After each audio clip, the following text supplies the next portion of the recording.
안녕하세요. 오늘의 사연 시작하겠습니다. 저는 10년의 결혼 생활을 하며 토끼 같은 자식 2명이 있는 40대 여자입니다. 20대부터 개인 사업을 했고 남편과 만나 결혼했습니다. 남편과 연애 시절부터 시어머님과 같이 쇼핑도 다니면서 친구처럼 지냈습니다. 결혼하고 아이를 출산할 때도 친딸처럼 챙겨주시고 아이들도 사랑으로 보살펴 주셨습니다. 어머님을 믿고 일을 할 수 있었고 사업도 더욱 잘 되었습니다. 친구들은 그런 어머니 없다고 늘 옆에서 얘기해줘 감사하며 살았습니다. 행복은 오래갈 거라고 믿고 있던 때쯤 갑작스러운 사고로 시어머님이 돌아가시게 되었습니다. 정말 그때는 세상이 무너지는 느낌이 무엇인지 처음으로 알게 되었고 사업이고 뭐고 올스톱을 하게 되었습니다. 그렇게 2달을 지내게 되었습니다. 하지만 아이들을 위해서라도 정신을 차려야겠다고 생각해서 오히려 더욱 바쁘게 살았습니다. 사업을 다시 시작했고 어머님의 빈자리가 너무 크게 느껴져 많이 그리웠습니다. 그렇게 우리가 좀 모두 적응을 하던 시기에 갑자기 남편의 누나인 시누이가 연락이 왔습니다. 요즘 잘 지내지 연락이 뜸해서 연락해봤어라고 말씀하셨습니다. 다시 사업을 시작하여 연락 자주 못 드려 죄송하다고 인사치레로 이야기했습니다. 기다렸다는 듯 시누이는 그래 올케 너무 뜸하긴 했어. 우리 엄마한테는 안 그랬잖아. 나랑도 우리 엄마처럼 서슴없이 지내자. 매일은 힘드니까 최소 일주일에 한 번은 전화하자. 올케 일 끝나면 연락해 알았지라고 말했습니다. 그냥 그러려냐고 우선 알겠다고 전화를 끊었습니다. 그러나 시누이가 말한 말은 진심이었고 연락을 하지 않고 지나갈 때면 내 말이 우스워 왜 연락 안 해라고 전화가 왔습니다. 라고 애들 돌보니까 바빠서요. 죄송해요. 하실 말씀이라도 있으세요? 라고 물으니 아니 손이 사람한테 안부차 연락하는 게 당연한 거지 올케는 왜 이렇게 말이 많아? 라고 답했습니다. 시어머님도 안 하시던 말을 해서 당황했지만 많이 외로워서 그런가 할 말도 없었지만 퇴근길에 간간히 연락드렸습니다. 그러던 중 어느 날 시누이는 올케네 집안 관리도 이제 슬슬 내가 해줘야겠어 라고 이야기했습니다. 네, 저희 집안 관리요? 라고 물었고 행사나 이런 거 있으면 내가 신경 써서 해줘야지. 이제 내가 엄마 대신해서 시어머님이나 다름없잖아 라고 말을 해 너무 황당했지만 말씀은 고마운데요. 형님도 바쁘신데 안 그러셔도 돼요. 문제 있거나 하면 따로 말씀드릴게요. 라고 좋게 이야기했습니다. 시누이는 이런저런 이야기를 하면서 올케 그때 왜 강북 쪽에 오피스텔 있다고 하지 않았어? 라고 물었습니다. 아 그거요. 부모님이 결혼 전 원룸으로 된 오피스텔을 주셔서 관리하고 있긴 하죠. 왜요? 라고 답했습니다. 시누이는 아니 우리 아들 회사 이사 가면서 지금 집에서는 출퇴근하기 힘들잖아. 그래서 물어봤어. 거기는 시세가 얼마야? 라고 물었고 다음 달에 세입자가 나가는 상황이라 좋은 가격으로 안내드렸습니다. 우선 알겠다며 전화를 끊으시더니 남편은 저녁을 먹으면서 말을 시작했습니다. 누나한테 연락받았어. 조카한테 싸게 해주는 게 어때라며 이야기했고 그것도 거의 반값에 말씀드린 거야 라고 하니 조금 더 깎아서 해주자고 이야기했습니다. 어린 시절부터 누나에게 사랑을 받았다고 매번 이야기했던 남편이라서 알겠다고 이야기하고 계약을 했습니다. 그렇게 조카는 그 집에서 살게 되었습니다. 시간이 흘러 계절이 바뀌었고 시누이의 생일날이 되었습니다. 시누이는 대뜸 전화에 올케 나 뭐 차려줄 거야. 난 많이 해주지 말고 그냥 갈비찜이랑 구절판 이런 거에서 간단하게 차려줘라고 말했습니다. 생신상을 제가요? 물었고 내가 시어머님 대신인데 그냥 입싹 닦으려고 했어라고 해 어이가 없었습니다. 저희가 생신을 서로 챙기지 않았잖아요. 그래서 당황해서 그렇죠. 그냥 밖에서 식사하시는 게 낫지 않아요? 라고 물었고 아니 난 올케가 직접 해줘. 집에서 해먹는 음식 먹고 싶단 말이야 라며 억지를 부렸습니다. 해준다고 해야 전화를 끊을 것 같아 우선 알겠다고 하고 전화를 끊었습니다. 남편에게 통화한 내용을 모두 이야기하니 오히려 남편은 하루만 고생하면 되니 그냥 해주자라고 말했습니다.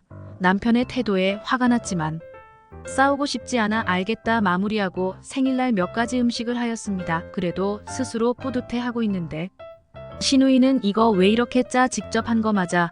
올케 요리 진짜 못하네 하며 핀잔을 주었습니다. 힘들게 차린 음식에 이래라 저래라 평가하는 모습이 꼴사나웠지만 참았습니다. 식사 후 케이크를 불면서 선물을 드렸습니다. 가을이고 해서 저는 스카프를 준비했습니다. 마음을 담아 전달했는데 여는 순간 신우이의 표정은 좋지 않았습니다. 사업도 하는 사람이 고작 스카프가 뭐야. 우리 엄마한테는 명품 옷이랑 가방 잘만 해주더니 내가 시어머니 아니라고 무시하는 거야 뭐야라며 서운하다고 이야기했습니다. 저는 고른다고 고른 선물에 뭐라 하시니 기분이 좋지 않았고 솔직히 말해서 형님이 진짜 시어머님은 아니잖아요 라고 웃으며 말했습니다. 그 소리를 듣자마자 신우이는 큰 소리로 서운하다며 울기 시작했고 분위기는 제가 나쁜 사람이 되었습니다. 갑자기 신우이는 집에 간다면 나갔고 남편은 그렇게까지 말할 건 없지 않아 하며 말했습니다. 도저히 저의 잘못이 뭔지 이해가 되지 않았지만 남편은 좋은 날이니 죄송하다고 먼저 연락하라 했습니다.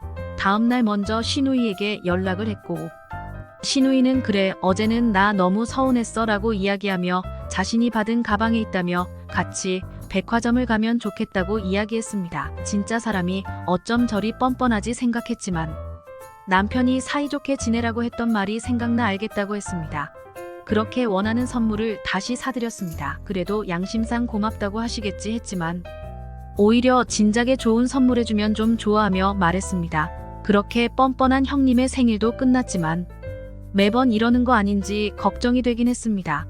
그렇게 어느덧 1년이 넘었고 잠잠하던 신우이가 연락이 왔습니다. 올케 내가 생각해보니까 우리 엄마한테 매달 용돈 드리지 않았어 라고 물어보셨고 그저 많이는 아니지만 매달 드렸죠 라고 대답했습니다. 그러면서 대뜸 그치 어쩐지 줬던 것 같아서 그럼 엄마한테 주던 용돈 이제 내 계좌를 넣어줘라고 말씀하셨습니다. 이건 또 뭔 소리가 싶어 네 그게 무슨 말씀이세요 라고 대답했습니다. 아니 옳게 생각해봐. 지금 엄마 돌아가신 지 거의 2년 되어 가는데 내가 까먹고 있었어. 그럼 그 돈을 나 줬어야지 왜 안 줬어? 내가 이제 올케한테 시어머니나 다름없잖아. 그러니까 날 줘야지. 2년 동안 안 준 용돈에 대해서는 이야기 안 할게라며 말했고 신우이의 당당함에 할 말을 잃어듣고만 있었습니다. 도저히 이대로 참으면 안 될 것 같아 결판을 지어야겠다고 생각했습니다. 곧장 남편에게 신우이 집에 가자고 했습니다. 다음날 신우이는 우리가 온다고 했으나 음식은커녕 저에게 배고파 죽는 줄 알았어. 왜 이렇게 늦었어? 내가 재료는 다 사다 놨어. 얼른 닭볶음탕 해줘라고 말했습니다. 진짜 이게 무슨 경우인가 했고 식사보다 이야기 먼저 하자고 했습니다. 형님 저번에 용돈 관련해서 이야기하신 거예요.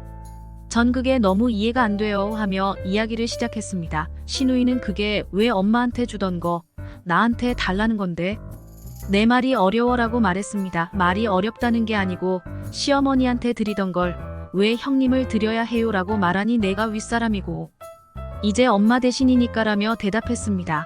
이 사람은 정말 말이 안 통하는 사람이구나 생각이 들었고 그럼 형님 아들이 살고 있는 오피스텔 최대한 빨리 방 빼주세요.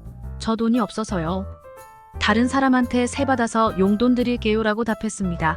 신우이는 그 방 이야기가 왜 나와라고 소리쳤습니다. 형님 저도 현금 융통이 돼야 하잖아요. 그때 조카 들어온다 해서 최대한 싼 금액이 해줬더니 현금 융통이 안 되지 뭐예요. 그것 빼서 원래 시세로 내놓으면 여유가 생기니까요 라고 웃으며 대답했습니다. 아차 싶었던 신우이는 우선 용돈 이야기는 생각해보자라며 밥이나 차리라고 했습니다. 더 이상 있고 싶지 않아 아니요. 일이 있는데 잠깐 온 거예요. 저는 갈 테니까 동생이랑 맛있는 점심 드세요 하고 나왔습니다. 남편은 저녁쯤 돼서 집에 왔고 먼저 미안하다고 말했습니다. 그 말을 듣고 형님을 어머님이라고 생각한 적도 없고 추후에도 그렇게 대할 생각도 없으니까 나한테 강요하지 마라고 말했습니다. 남편은 누나가 잘못한 걸 알기에 무슨 말인지 안다고 답했습니다. 한 번만 더 신우이 편을 들으면 그날로 바로 이혼한다고 생각할게. 그리고 날 그렇게 무시하는 형님 집에는 다시는 안 갈 거야 라고 말하니 남편은 쥐 죽은 듯 조용해졌습니다. 그렇게 지금까지 신우이와 연을 끊고 살고 있습니다. 그 이후 조카가 살던 오피스텔은 재계약을 하지 않았고 빠른 시일 내에 나가달라고 통보했습니다. 형님은 지속적으로 연락 왔지만 남편이 자신의 선에서 정리했습니다. 그렇게 우리는 행복하게 살고 있습니다. 오늘의 사연은 여기까지입니다. 긴 사연 끝까지 들어주셔서 감사합니다. 구독과 좋아요로 응원해주세요.